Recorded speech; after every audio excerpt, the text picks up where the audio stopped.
大家好，歡迎嚟到我哋嘅頻道。今日我哋會教大家點樣喺短短5分鐘之內學識陽宅選址嘅風水秘訣。你係咪曾經困惑於點樣選擇一個合適嘅居住空間？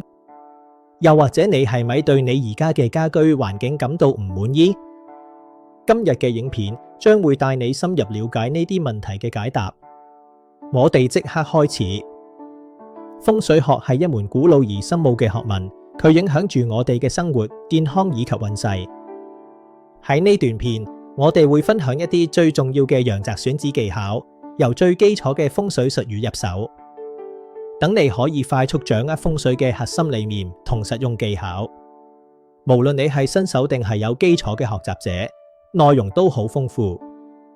風水嘅基本概念就好似建築嘅地基，只有夠穩固，先可以承載更高嘅建築。對於初學者嚟講，理解基本概念好重要。風水學主要研究環境對人嘅影響，佢包括陰陽、五行、八卦等基本理論。呢啲理論可以幫助我哋判斷一個地方嘅吉凶。喺呢度，我想知你哋對風水有幾多了解？喺留言區話俾我哋聽你嘅睇法啦。了解風水嘅基本概念，有助於我哋喺選擇居住環境嘅時候，做出更明智嘅決策。羅盤係風水術入面最重要嘅工具之一，掌握使用技巧可以幫助我哋精準判斷方位。使用羅盤就好似導航一樣，可以幫助我哋揾到通向吉運嘅道路。熟練掌握羅盤技巧，可以幫我哋精準定出屋嘅坐同向，從而揀到合適嘅陽宅。你有冇試過用羅盤？如果有，分享下你嘅經驗啦。點解會想學用羅盤呢？熟練掌握羅盤技巧，能令我哋喺選擇陽宅嘅時候更加得心應手，唔會出錯。喺選擇陽宅嘅時候，我哋愈需要特別注意地理位置、周圍環境同埋樓盤嘅格局。選擇陽宅就好似選擇人生嘅方向，錯一步就可能影響未來嘅每一步。例如，樓宇周圍有冇嘈音，有冇尖銳嘅建築物對住，呢啲都係要考慮嘅因素。你認為揀陽宅最重要嘅因素係咩？歡迎喺下方留言話俾我哋聽你嘅想法。陽宅選址嘅注意事項，可以令我哋提前避免潛在嘅風水問題，揀到更適合嘅空間。喺風水學入面，形煞係指一啲外在環境對住戶造成嘅負面影響，一定要識點樣避開。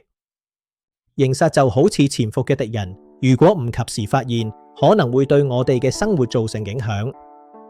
例如最常見嘅路衝，長長嘅馬路直衝大門，會令家宅不寧。不過唔使驚，我哋可以用一啲法器或者裝修技巧嚟化解，將負能量轉化。你有冇遇過咩形煞嘅問題？分享你嘅故事，我哋一齊嚟討論點樣化解。形煞嘅辨識同化解，能令我哋喺陽宅中擁有更好嘅運勢同生活質量。最後，陽宅嘅內部佈局亦都好重要。了解一啲常見嘅風水禁忌，可以幫你提升運勢。陽宅嘅佈局就好似係一幅畫，只有合理安排，先可以畫出美好嘅生活。例如門對門容易引起口角，或者梁壓床頭會令身體唔舒服，呢啲都係禁忌。正確嘅佈局應該係空氣流通、採光充足，床位要擺喺最安定嘅位置。你覺得自己屋企有咩風水禁忌？快啲嚟留言話俾我哋聽啦！我會幫大家解答。陽宅嘅佈局同風水禁忌，將會為我哋嘅生活帶嚟和諧同順利。今日我哋介紹咗陽宅選址嘅5大風水秘訣，由基本概念到具體技巧，幫你迅速掌握。希望呢啲知識能幫到你喺選擇居住空間嘅時候，做出更明智嘅決策，令你嘅生活更加美好。風水唔單止係迷信，更加係一種環境科學嘅應用。如果你鍾意今日嘅內容，請唔好忘記點讚同訂閱我哋嘅頻道，仲要開啟小鈴。我哋下期見，祝大家都有個好運嘅居住環境。拜拜。